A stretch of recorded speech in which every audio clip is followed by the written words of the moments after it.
going on right now? Right Because now? right now you got a project that's it's called Paper Empire. Oh, the film. And you did the music to that. Yeah. Talk about some of the. Okay, things, well. And your son is an actor. He got a little part in the role. Well, right? he became an actor that day. He all of a sudden my son became Robert De Niro, you know, and we went down we went to something about you. Yeah, yeah. So he went down. We Robert Gillings kind of fell into my lap a couple of years ago.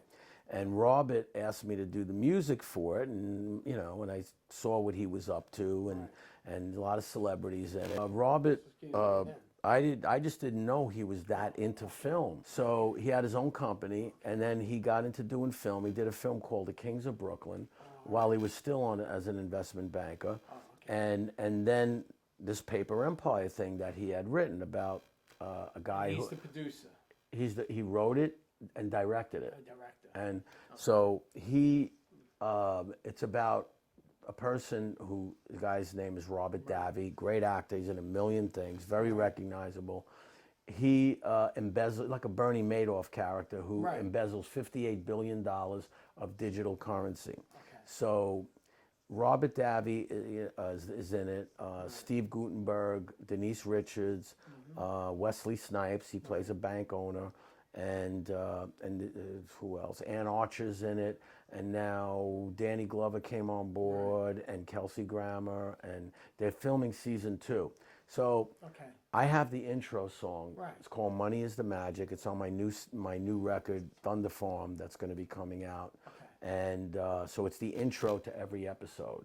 And I've seen it. He won't give me a copy of it until it comes out. But there's trailers on YouTube you could watch. If you see Paper Empire trailer.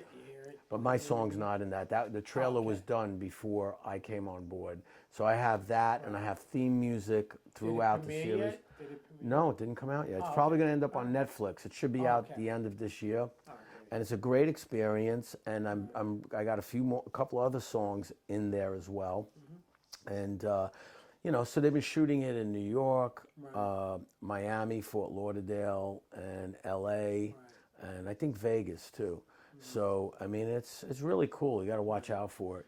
But I seen the trailer. I was like, wow, it's great. Because I seen the boats were like, it's speedboats, and the intro looks better than the trailer. And my song is playing, and you know, you got helicopters chasing speedboats, and the private jet, and Champagne, Cheers, Wesley Snipes, and mansions, and lime green Rolls Royces, girls jumping out of swimming pools, you know, like this and like that on the beach. Geez, you know, they'll definitely want like Miami Vice. It's like Miami Vice, it's like wow, how cool was that? So they love the song, and we'll see what happens. Maybe that'll be a good launching thing for this song. We're going to play it at the Cutting Room August 9th. That's the first time I'm playing the song live. And that's the first time you're playing since the pandemic hit. Yeah. Right, live? Oh, yeah. I had to cancel my last Cutting Room show. That was the last show I was going to do before the pandemic, and I was the first one to cancel at the Cutting Room because I saw what was coming down the pike. And I knew, you know, I said, man, this don't look good. It's going to get worse. And they got mad at me for canceling. But I said, I can't have my audience get sick. You know, I mean, this was in the very beginning. And then right after I canceled, then all of a sudden, the other bands started canceling. And then the club, of course, shut down, you know. And it was shut down for a while. And but this will be my 9th show, and it is sure to sell out. I pack that room every time I play there. It's a great room. It's a great room. It's become like my living room. I love the staff. Moved around a couple of times. Well, they were on 24th Street, and now they're on 32nd Street. But this place is beautiful. I mean, now, I mean. Oh, yeah, they were on 24th. So I remember, you know, with Sid Bernstein, he used to go to the Cutting Room. Everybody went there. I went there a couple of times. But my live album I have from there, Joe Lintern is singing on it. Joe's doing 4 songs. And that was live from the Cutting Room. So it's going to be, you know, me and the Thunder Farm live from the Cutting Room. Now talk about who's in the Thunder Farm band. You know, who plays in the band, and then of course a couple of the players, they can't be with you all the time. They're on other projects still. So Yeah. what's the current lineup Well, and what's going on with Thunderfun? My band is, it's got Tony Lazzara on drums. He's from Staten Island. He and I have been playing together, you know, on and off since he's 17, 18 years old. Great drummer, great friend. Him and Paul Morris on keyboards from Rainbow and Trans-Siberian Orchestra and Yngwie Malmsteen and other bands as well, except he's played with a lot of people. So Paul's on keyboards. Now, the bass player that's playing this show is Vince Sanzone. Vince was in one of my Baron bands, and Vince produced the White Lion demos that got them signed. He played on it and he produced it. And he's a great bass player, so he's playing this show, because my other guys, Joe Nerve is on my album, and he's been, you know, he's my bass player. And Joe is from Bumblefoot from Guns N' Roses. And he's got a gig that night that he can't get out of, so because everybody's busy doing different things, so you got to have subs, and like almost like subs for subs, Especially because in the pandemic too, they need work. that People too, wanna everybody's play got to too, work. you know? So, and the other guy, Chris Tristram, who plays with me, Chris is from Great White and House of Lords. He's out, he's playing that night as well, and he couldn't, you know. So those are my two. Thank God you have other people that know the music, and you know. Yeah, and and relationship with them. it sounds great. We just, it's great for us to get together and see each other too and play. And I also have Ken Sadati on keyboards, who play, we met playing with Joel Turner, and he was in the Corky Lang band with me that I had, K2, The Mountain. So Ken was the keyboard player, and Ken and Paul are both going to play. But Ken's going to do most of the show, because he's on a lot of the songs on my new album. And Paul is on my new album, so Paul's going to play like the tail end of the show, and Ken's going to do that. Vince on bass, and then I have. Good thing you're the singers, because the singers will end up being fighting. I wish they had a sub for me sometimes, that I can be home watching the Jet game, watch the Jets lose while the music is, you know. But and then I have Al Romano on guitar. Al was in a band called Sun Red Sun with Mike Starr from Alice in Chains, and Ray Gillen, and Bobby Rondinelli on drums. So Al, great guy, love him. I love playing with him. Right, and local guy too. Yeah. Well, he lives in Yonkers, Al. So Dobbs Ferry. So he plays with me, and then I got Johnny B from Johnny B and the Blues Blazers. He comes up and plays a couple of songs on harmonica, which I love. He's a great harmonica player, and he's on my album too.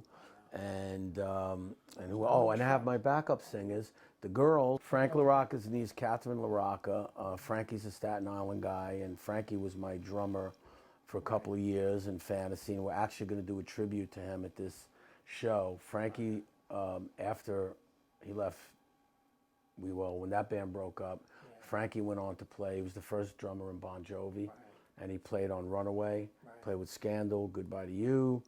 Played with John Waite. He's on a couple of his hits. He played with Bryan Adams. And then he went on to produce the Spin Doctors. He signed them. He became an A&R guy, and he produced. So Frankie's done a lot, but he passed away about 10 years ago.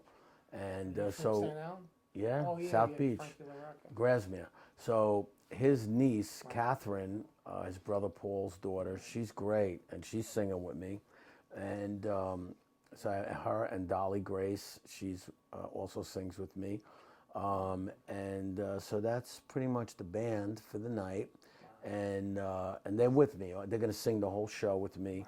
And they also are in my other project I have called, it's my Vampire Band, which was born out of my Vampire, the rock opera record.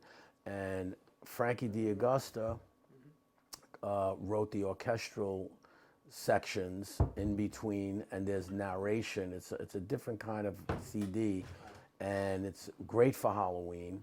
And Frankie wrote the orchestral stuff. He did Frampton Comes Alive and worked on a million albums. Good friend of mine.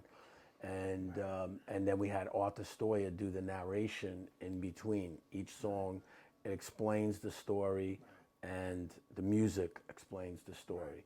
and we're doing the Halloween parade. This will be the 3rd year I'm doing it. We did it right before, you know, when COVID came in and put the kiboshes on everything. And I was down there for him. Remember, I was on the float. oh yeah, you were there with smoking a us. little bit. Yeah.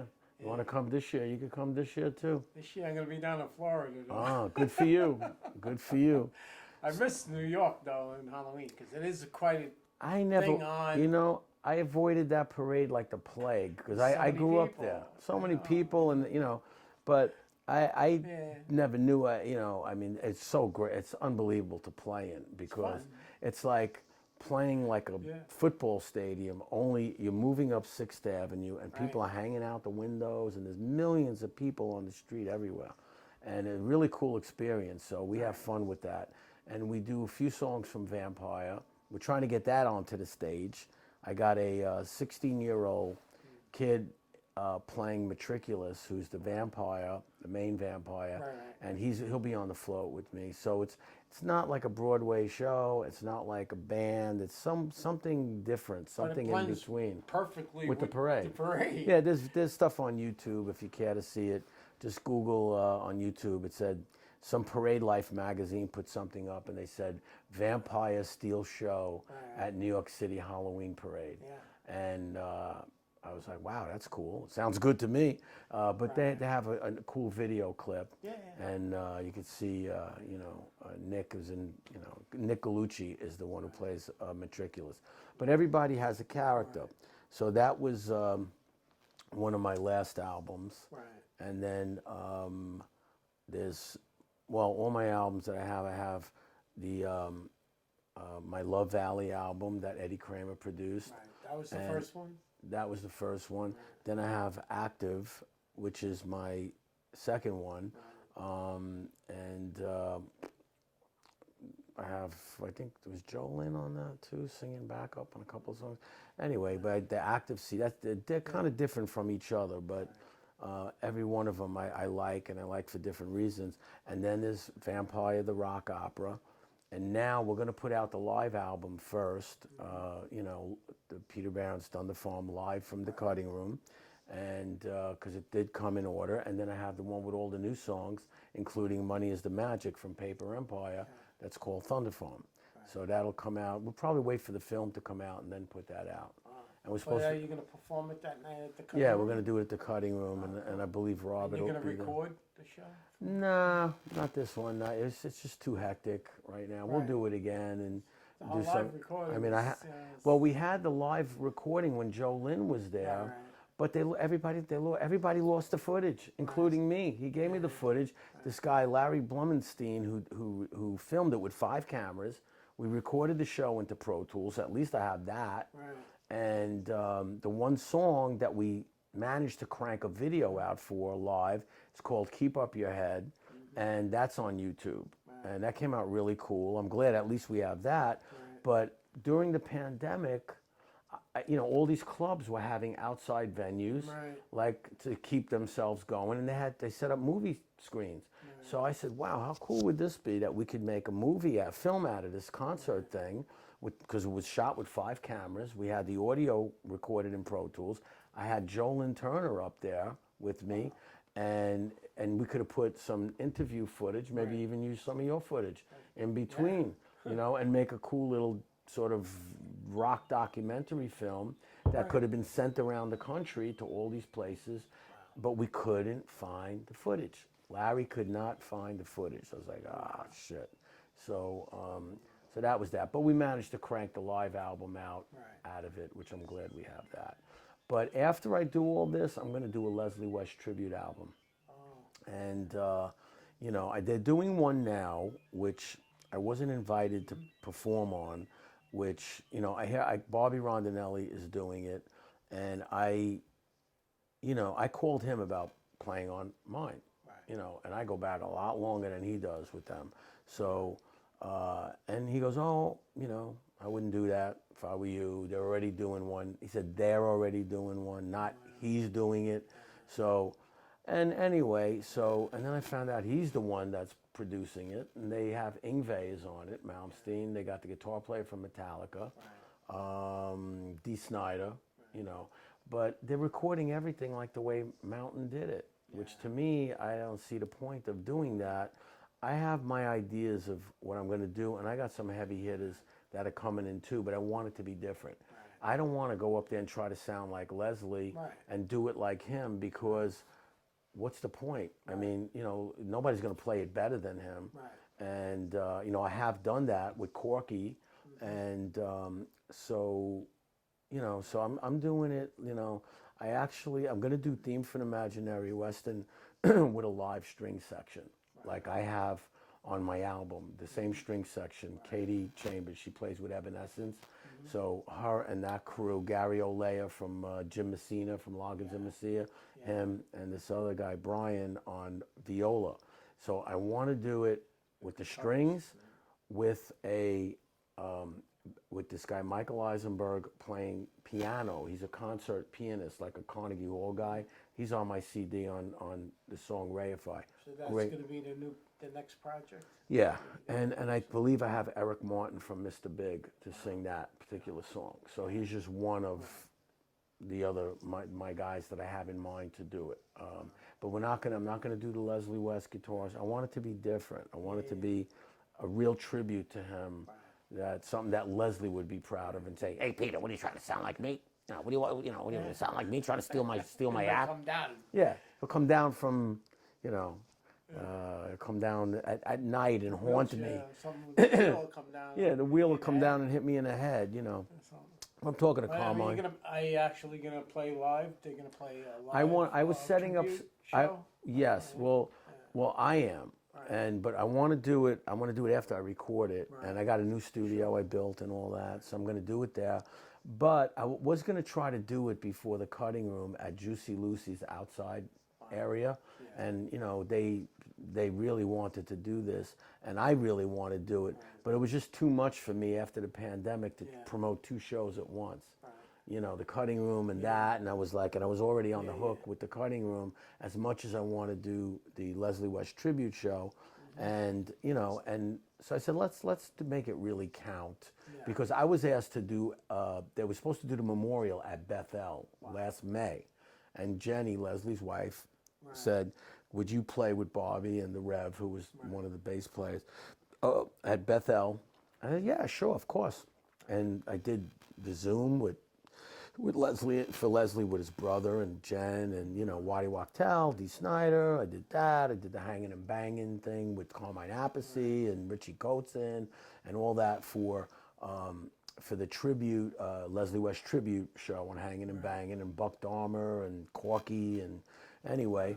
And then Jen was, yeah, I'll play. And then here I am, not even being invited to play on this thing. And I was the very first guitar player to play with him after Mountain. Leslie never played with a guitar player, you know, so I came in, you know, blazing at 17 years old. Who's that yeah, kid? And that's what it was, and so, and then it was years of my relationship with Leslie. So whatever, let them. I wish them luck with their album, but I'm gonna do mine, and I guarantee mine's gonna be different, and I'm gonna have some cool people on it too. But it's not gonna be a rehash of a Mountain album. I just don't see the point, you know, or West Bruce and Lang. So I have my thoughts on what to do with it. Beautiful. You know, I got, I guess, Stan Lynch from Tom Petty's band. He's going to play on something.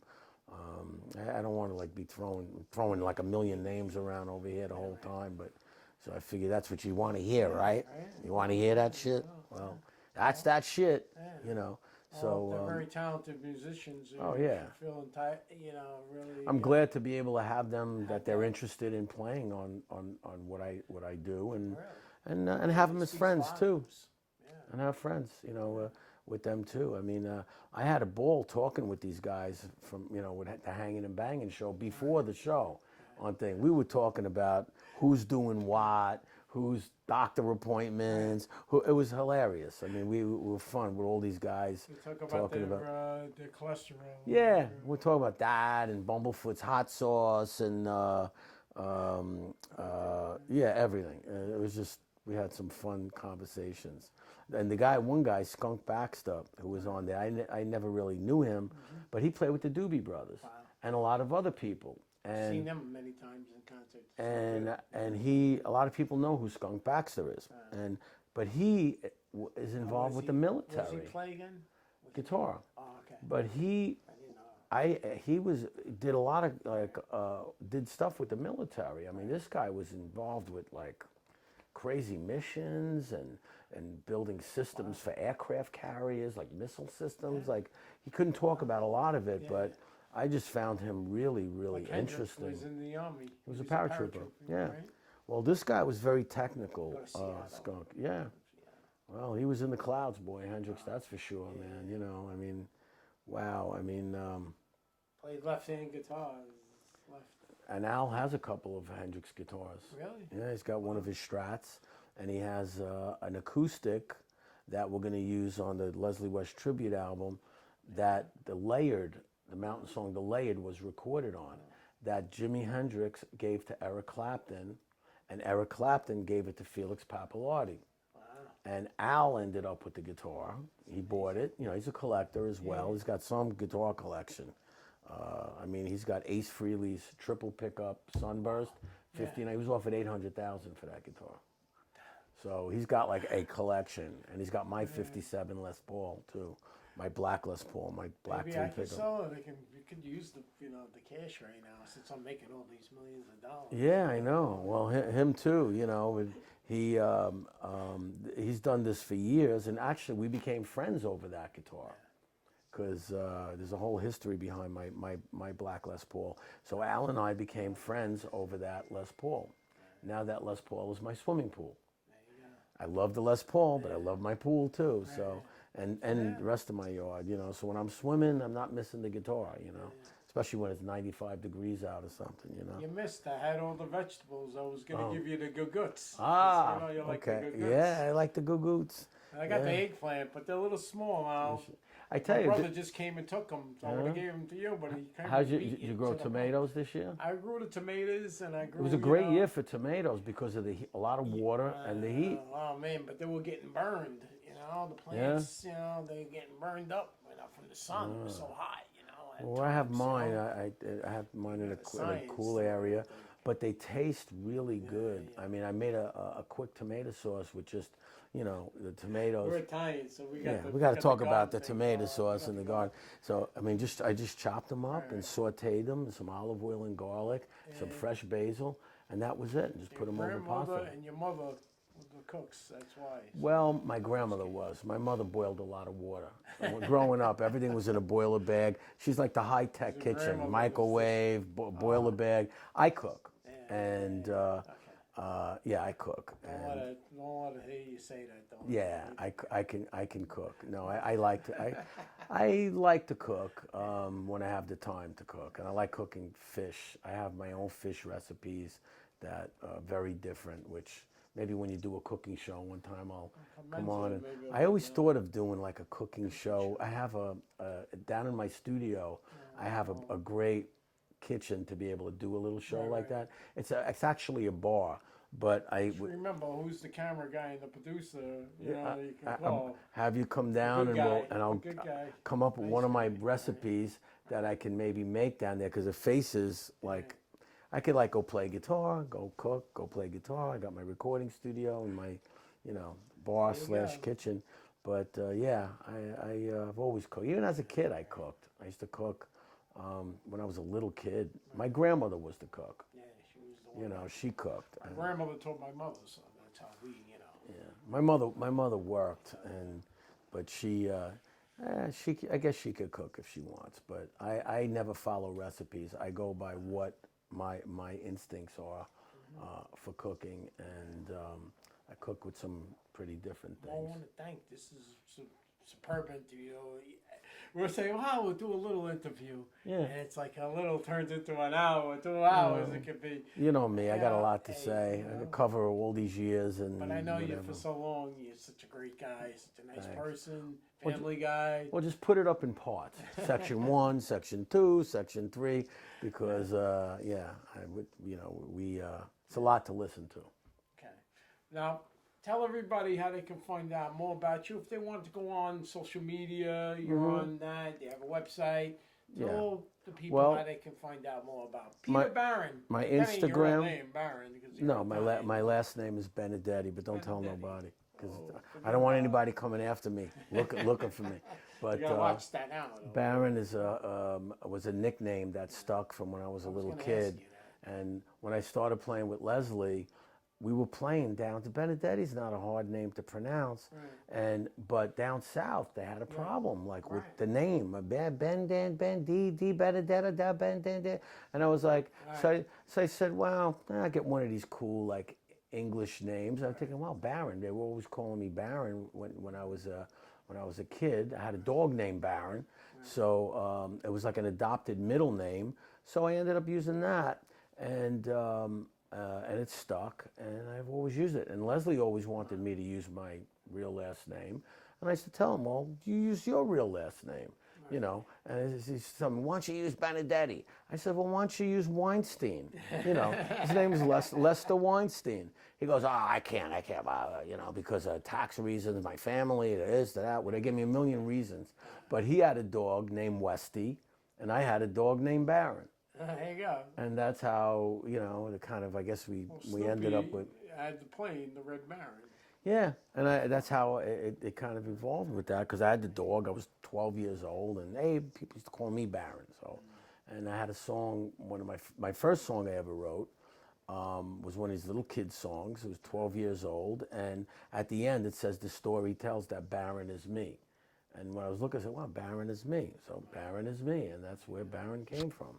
And but yeah, Leslie, he was funny with because he liked the Italian names, Pappalardi, you know, Benedetti. He wanted to be Italian. Yeah, you know? Keep it. He wanted to be Italian. So, but yeah. So now that was then, and now is now, and we be rocking. But I have my Instagram, which is I think it's Peter Baron NYC is my Instagram. And my Facebook is Peter Baron. You know, you'll see my picture, like a few Barons up there, I guess, Baron. And my website, peterbaron.com. Redoing my website. You know, it looks cool, but I have all this new stuff. And yeah, it's up. And but it's been ready to go for a while, the new one, but I got to load content, and I just been so busy building my new recording studio, doing all this recording in different studios, you know. The live album, mixing that, my studio album, you know, the Paper Empire, you know, that stuff. So really the Leslie West tribute album will be the first album that I recorded in my studio. Okay. You know, I have a couple of things I recorded for Paper Empire that I'm doing in my new studio, but I had a studio in Manhattan for 10 years, Tribeca Artists, and it's hard. Yeah, it's hard. I mean, you know, it's like I had a studio that made no money, you know. But I had a few cool people in there, but you know, the business was changing from analog to digital and all that stuff. So, but you know, so I mean, it was great. You know, talking with you, man. You know, thanks. I wanted to make sure that you got everything you wanted to talk about out. Oh, let me talk about my mother. Let's go back there for a second. Yeah, and my grandmother. Well, we covered that, right? Sullivan Street, yeah. So remember October 9th at the Cutting Room. Everybody wants to check out Peter Baron. That's where he'll be playing. It'll be with the Thunder Farm, of course, right? That's 7:30. 7:30. October 9th sheet here was sticking out. Is next week.